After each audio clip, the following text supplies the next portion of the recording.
உயிரே உறவே வணக்கம். இந்த 7 ஆண்டுகள் எப்படி கடந்தது என்பது தெரியவில்லை என்று சொல்வது மெய்யாக இருக்காது. ஒவ்வொரு கணமும் எனக்கு புரிந்தது, தெரிந்தது.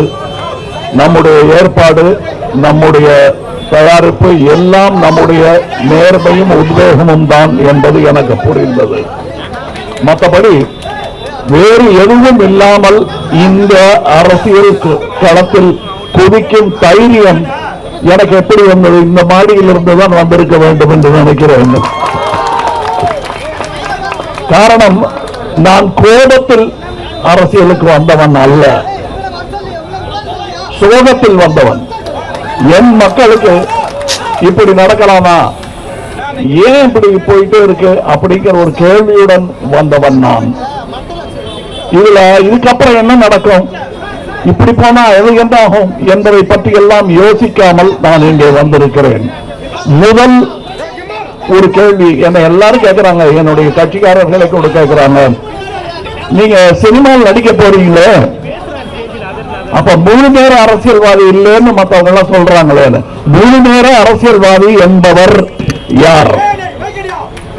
நான் உரிமையில போட்டு பேசிட்டேன், யாராவது தப்பா பேசிடக்கூடாது. ஒருவனும் கிடையாது என்பதுதான் உண்மை.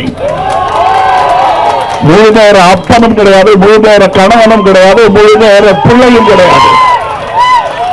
அவனுக்கு 8 மணி நேரம் தூங்கி ஆகணும், 8 மணி நேரம் வேலைக்கு போய் ஆகணும், 4 மணி நேரம் வீட்டில் இருக்காங்க.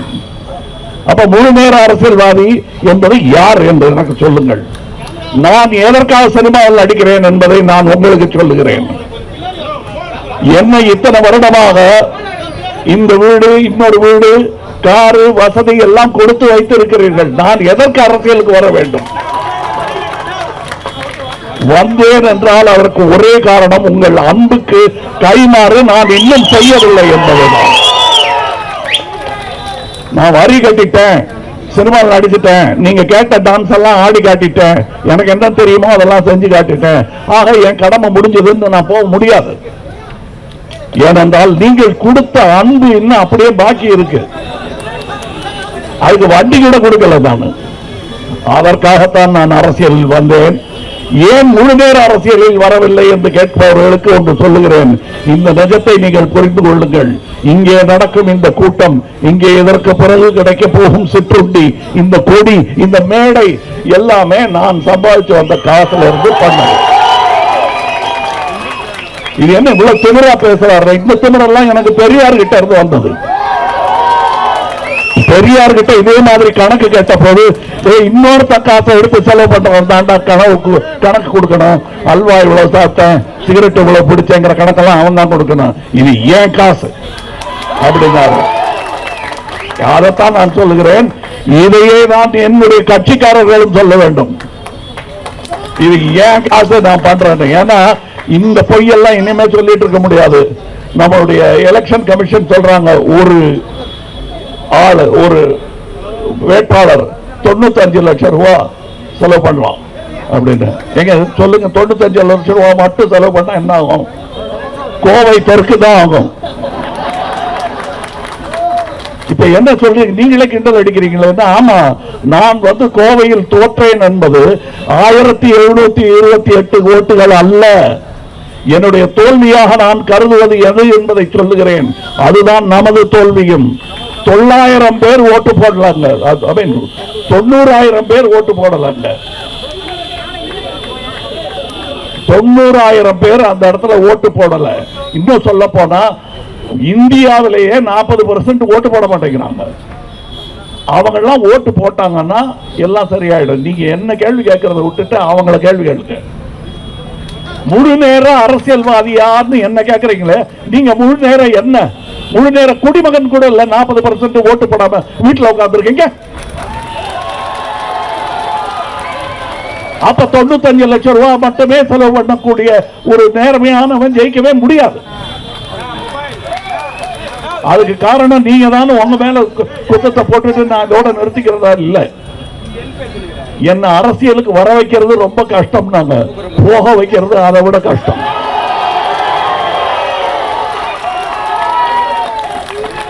நான் சும்மா சொல்லல. எஞ்சிய வாழ்நாள்ங்கிறது வந்து கொஞ்சம் தானே இருக்கு, கொடுத்துட்டு போவேன். எங்க நீங்க கொடுக்க அப்பா.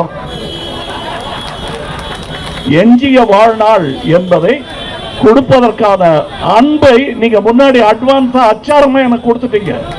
இனி எனது எல்லாம் உங்களது தான். அப்படிப்பட்ட ஆளை நீங்க தூக்கி பிடித்து ஆக வேண்டும். அதற்கு வீட்டில் உட்கார்ந்து இருக்கீங்களே, அவங்க எல்லாம் கொஞ்சம் வெளியே வாங்க. வெளியே வந்தீங்கன்னா இவ்வளவு செலவு பண்ண வேணாம். எங்கிட்ட செலவு பண்றதுக்கு நீங்க எவ்வளவு கோடி கொடுக்குறீங்களோ அந்த கோடி தானே எங்கிட்ட இருக்கும். உங்ககிட்ட இருந்து திருடினாதான் 1000 கோடி எல்லாம் கிடைக்கும். நான் அதுக்கு வரல. ஆனால் ஒன்று சொல்வேன், என்னுடைய அரசியல் பயணம் என்பது ஆரம்பித்து விட்டது. அதுல எந்த மாற்றமும் கிடையாது. இது தொடர்ந்து அழுத்தமாக நடைபோட்டு கொண்டே இருப்பேன். இந்த அரசியல் வேறு. நீங்க வந்து எங்களுக்கு சைட்ல இருந்து பிரஷர் வருது, பியர் பிரஷர் என்று ஆங்கிலத்தில் சொல்வார்கள். எங்க சக அரசியல்வாதிகள் எல்லாம் கேட்கிற கேள்விகளுக்கு பதில் சொல்ல முடியல. நான் சொல்றேன், நீங்கள் சக அரசியல்வாதி என்று நினைப்பவர்கள் அரசியல் சம்பந்தப்பட்டவர்களே அல்ல, வியாபாரிகள். அவங்கள பார்த்து ஆசைப்படாதீங்க. நீங்க இது வேறு அரசியல்.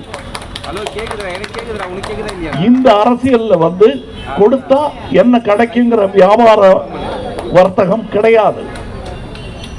ஏற்கனவே பெற்று விட்டேன், பெற்றதற்கான வட்டியை நான் செலுத்துகிறேன் என்று நினைத்தால்தான் இந்த இடத்துல அரசியலுக்கு வர முடியும். அப்படின்னா இதுல ஒன்னும் தேராதா? தேரும். நாளைய சமுதாயத்துக்கு தேரும். உனக்கு வேணும்னு வந்தா உனக்கு அவங்களுக்கு வித்தியாசம் கிடையாது. ஆக இந்த கொள்ளை கூட்டத்தில் நாமளும் தீவெட்டி பிடிச்சிட்டு போறதுக்கு ஆசைப்படாதீங்க. இதை மாற்றுவதற்காக வந்தவர்கள் நாம். கஷ்டமான வேலை தான். இதில் அவமானங்கள் நிறைய படத்தான் வேண்டி வரும். இன்னைக்கு முக்கியமாக தேசத்தின் குடி உரிமைங்கிற விஷயமே ஆட்டம் கண்டிருக்கும் பொழுது கட்சி வரைகோடுகள் இவையெல்லாம் இரண்டாம் பட்சம், தேசம்தான் முதல். ஒரு ஆர்டர்ல பார்த்தோம்னா எது முதல்ல, எது ரெண்டாவது, எது மூணாவதுன்னு பார்த்தோம்னா முதல்ல தேசம், பிற்பாடு என் தமிழ்நாடு, பிற்பாடு தான் மொழி. நம்ம இதுல கன்ஃபியூஸ் ஆயிட்டோம்னா, மொழியை பேசிட்டு இருந்தோம்னா அதை காட்டி அல்வா கொடுக்குற மாதிரி அதை காட்டி பாக்கி ரெண்டையும் கழிச்சிருவாங்க. இன்னைக்கு விவசாயிகளுக்கு வந்து தமிழகம் செய்திருக்கக்கூடிய விஷயத்தில் ஒரு 10% கூட அந்த ஒன்றியம் செய்யவில்லை.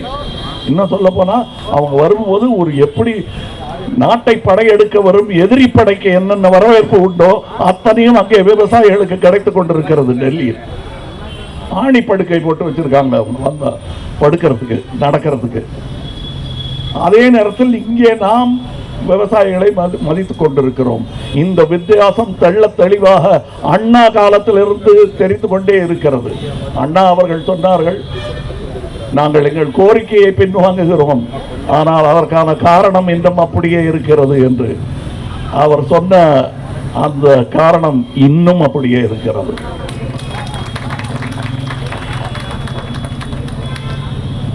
தெற்கு தேஞ்சா பரவாயில்ல அப்படின்னு நினைக்கக்கூடிய ஒரு மையம் அங்கே இருக்கிறது.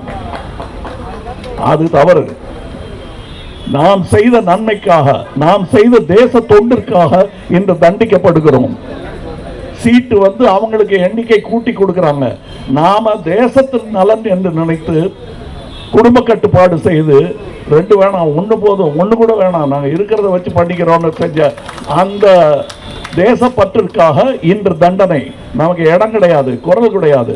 ஆனால் நீங்க அப்படி எங்களுடைய அளவை, எங்களுடைய விஸ்தீரணத்தை புரிந்து கொள்ள வேண்டும் என்றால் வருமானம் எந்த ஸ்டேட்ல இருந்து வருதுன்றதை சென்டர் கணக்கு எடுக்கட்டும். முதல் 3 ஸ்டேட்ல தமிழகம் இருக்கும். நம்ம கொடுக்கிற ஒவ்வொரு ரூபாய்க்கும் 29 பைசா தான் திரும்பி வருது. ஆனா அதையே வந்து இன்னைக்கு சீட்டு நிறைய வச்சிருக்கிற எம்பி, பீகார், யூபி சொல்ல முடியாது, அவங்களுக்கு 4 ரூபா கிடைக்குது. இந்த அண்ணன் தம்பி சண்டை போட்டுக்கிட்டு இருக்க வேணாம். அங்க பீகாரில் இருக்கிறவனு என் தம்பி தான், நல்லா இருக்கட்டும். ஆனா எனக்கா என் சிற்றுண்டி தான் அவனுக்கு ஸ்நாக்னு இருக்கக்கூடாது. ஓஞ்ச நேரத்தில் ஒரு மாதிரி வாய் நமனமான்னு இருக்க, என்ன பண்ணலான்னா அந்த அடுத்தவன் சாப்பாட்டை எடுத்து சாப்பிட வேண்டியதான் இருக்கக்கூடாது. எல்லாருக்கும் சமமான உரிமை இருக்க வேண்டும். நாடே அப்படித்தான் இருக்கின்றோம். நான் ஒன்னே ஒன்று சொல்லுகிறேன், இந்த ஏழ்மைன்னு சொல்லிட்டு இருக்கோமே, அந்த ஏழ்மை நிரந்தர நிலைமை அல்ல, நீங்கள் நினைத்தால் மாற்றக்கூடிய ஒன்று. மீண்டும் மீண்டும் அதில் உழந்து கொண்டிருக்கிறீர்கள். ஒரு ஓட்டுக்கு 5000 ரூபாய் கொடுத்தா வாங்கிடலாம்னு வாங்குறீங்க தெரியுமா? நீங்கள் இழப்பது 50 லட்சம் ரூபாய். நீங்க அவங்க உங்களுக்கு கொடுக்கறது அட்வான்ஸ், வட்டியோட அதை வசூலிக்கத்தான் போறாங்க. அதனாலதான் ஓட்டு காசு வாங்காதீங்கன்னு சொல்றேன் தவிர, அப்ப நீங்க கொடுப்பீங்களா? நான் கொடுப்பேன். எப்ப கொடுப்பேன்? நான் செத்ததுக்கு பிறகு உங்களுக்கு சேரும் இன்சூரன்ஸ். அதுக்காகத்தான் நான் பாடுபட்டு இருக்கேன் இன்னைக்கு. அதுக்காகத்தான் நீங்களும் பாடுபட வேண்டும். இது நான் சொல்றது எளிமையா இந்த பிளாட்ஃபாரத்தில் நடக்கிறவனுக்கெல்லாம் புரியும்.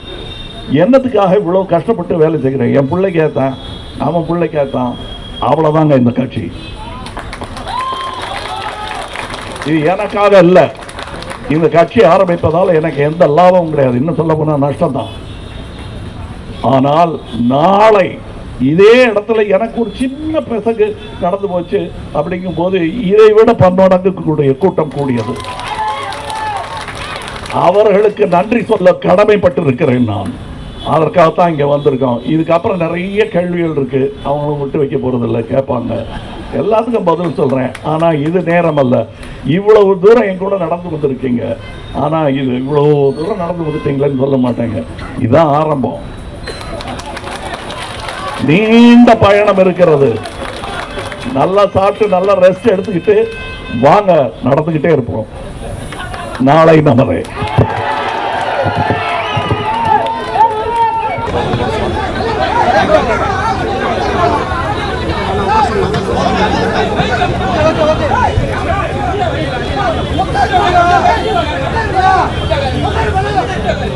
வணக்கம். 7ஆம் ஆண்டு விழாவை கொண்டாடி கொண்டிருக்கும் மக்கள் நீதி மைய தொண்டர்களுக்கும் தலைவர்களுக்கும் என் வாழ்த்துக்கள். மற்றபடி எளிமையாக கொண்டாடப்படும் இந்த விழா எங்களுக்கு இருக்கும் கடமைகளை நாங்கள் நினைவுபடுத்திக் கொள்ளும் விழாவை தவிர நாங்கள் யார் என்பதை உலகுக்கு காட்டிக்கொள்ளும் விழா அல்ல. அதனால்தான் இவ்வளவு எளிமையாக நாங்கள் செய்து கொண்டிருக்கிறோம். சாலையோர அரசியல் அப்படின்னு கிண்டல் பண்ணுவாங்க. இது அந்த அரசியல் தான், அதில் எந்த வெட்கமும் கிடையாது எங்களுக்கு. சாலையோரத்தில் நின்று கொண்டு மக்களுடன் பேசுவதில் இருக்கும் ஒரு பெருமை வேறு எதிலும் கிடையாது. நன்றி. நல்ல செய்தி இருக்குன்னு சொன்னீங்க, கூட்டணி குறித்த அறிவிப்பு எப்போ? அது நல்ல செய்தி உடனே வந்துடாது. கெட்ட செய்தி தண்ணியில் வரும், நல்ல செய்தி லெட்டர்ல தான் வரும். வந்த உடனே உங்ககிட்ட அதை நடந்துகிட்டு இருக்கு, பேசிக்கிட்டு இருக்காங்க. ஆனா அது வந்த உடனே, அது நிகழ்ந்த உடனே உங்ககிட்ட சொல்லாம தப்பிக்கவே முடியாது. சொல்லித்தான் நாங்களும் சொல்ல வேண்டியது என் கடமை. சார், முழுநேர அரசியல்வாதி அப்படிங்கிற ஒரு விஷயத்தை சொன்னீங்க. உங்க தம்பி விஜய் சினிமாவை ஃபிட் பண்ணிட்டு முழுநேர அரசியல்வாதியா வரப்போறேன்னு சொல்லியிருக்காரு. அது அவர் இஷ்டம். அவர் செய்யற சினிமா அவர் பாணி, நான் செய்யும் விஷயம் என் பாணி. இவருக்கு கவிஞர் சேகன் ஒரு மாதிரி பாட்டு எழுதுவாரு, நான் ஒரு பாட்டு எழுதுவேன், வைரமுத்து ஒரு மாதிரி பாட்டு எழுதுவாரு. அவர் எப்படி எழுதுறாருன்னு கேட்கக்கூடாது. அவங்களுக்கு வரும் மொழி வர்ணை, அவங்களுக்கு பிடித்த விஷயம், அதை செய்து கொண்டிருக்கிறோம். திட்டம் இருக்கா விஜயோட இணைவீங்களா அரசியல்ல? இல்லை, நான் அவரோட ஏற்கனவே பேசியிருக்கேன். அரசியலுக்கு வரணும்னு சொன்ன முதல் வரவேற்பு குரல் என்னுடைய குரலாக தான் இருக்கும். இந்த ஆபீஸ்ல தான் நடந்தது.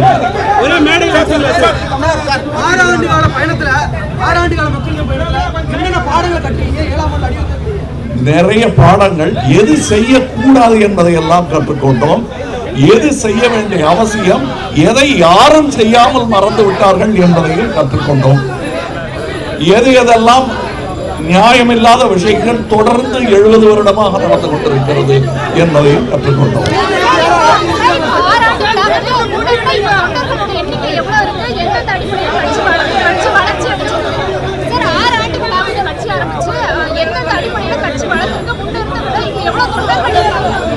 இல்ல, கட்சியின் வளர்ச்சி இப்ப நான் சொன்னேன் தெரியுமா, கோயம்புத்தூர்ல தோத்துட்டீங்களே அப்படிங்கும் போது அந்த எண்ணிக்கை நீங்க கொடுக்குற கணக்கு, நான் பார்த்த கணக்கெல்லாம் பார்க்கும்போது 1728 ஏதோ ஒரு எண்ணிக்கை வருதுங்க.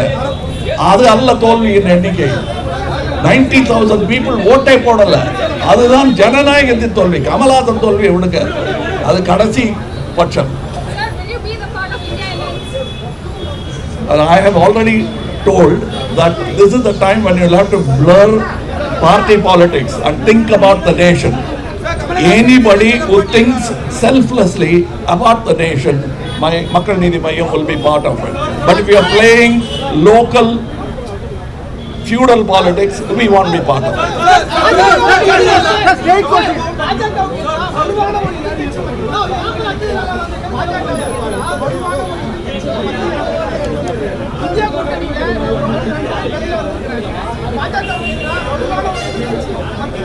இல்லை, எல்லாரும் நீங்க வந்து ஒரு கட்சியின் பெயரை சொல்லி அவர்களுக்கு எதிராக, பாஜகவுக்கு எதிராகிறாங்க.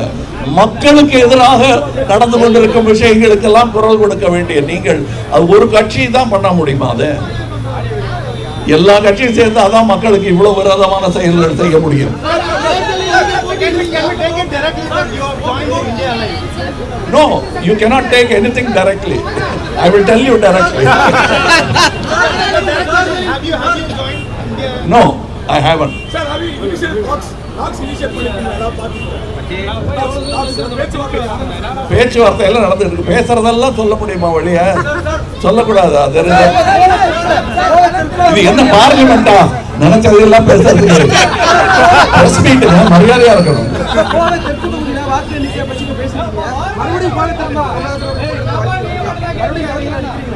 அது நம்ம அலையன்ஸ் பேசும்போது எல்லாரோடையும் கலந்து ஆலோசித்து விட்டு சொல்ல வேண்டிய பதில். நான் மட்டும் தனியா சொல்ல முடியாது. அதுவும் நான் கண்டிப்பா சொல்றேன் உங்களுக்கு. டார்ச் லைட் இப்ப எங்களுக்கு கிடைத்திருப்பது நன்றி சொல்றேன். ஒரு பக்கம் எலெக்ஷன் கமிஷனை திட்டுறாங்க, எல்லாரும் இந்த மாதிரி பண்றாங்க, அடிக்கிறாங்க பெயர்கள் எல்லாம். இன்னொரு பக்கம் எங்களை மதித்து ஒரு சின்ன கட்சிங்கிறத கூட பெரிதுபடுத்தாமல் அவர்கள் எங்களுக்கு டார்ச் லைட் சின்னம் வேணும் போது நேர்மையை மனதில் கொண்டு எங்களுக்கு அவர்கள் அதை கொடுத்திருக்கிறார்கள் என்பது நல்லவர்கள் எல்லா இடத்திலும் இருக்கிறார்கள் என்பதற்கான சான்றாக இருக்கிறது.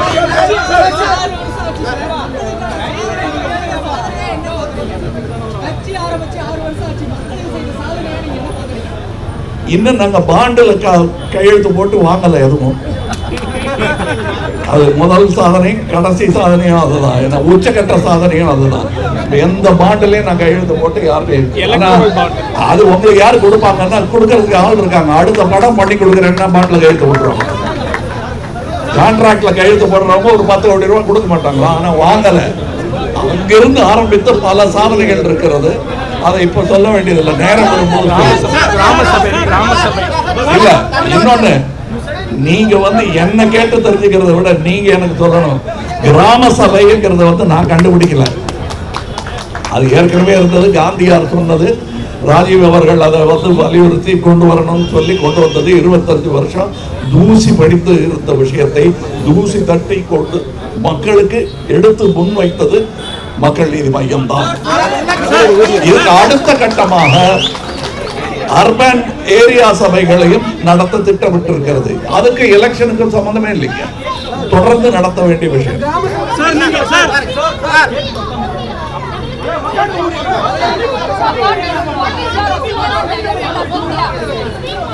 It can be faster. I've been watching other nations who have been behind by 30 years as compared to India, but we are moving slowly because we are full of hyperbole and very little action.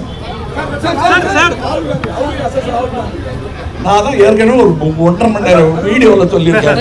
அதை திருப்பி சொல்லணுமா?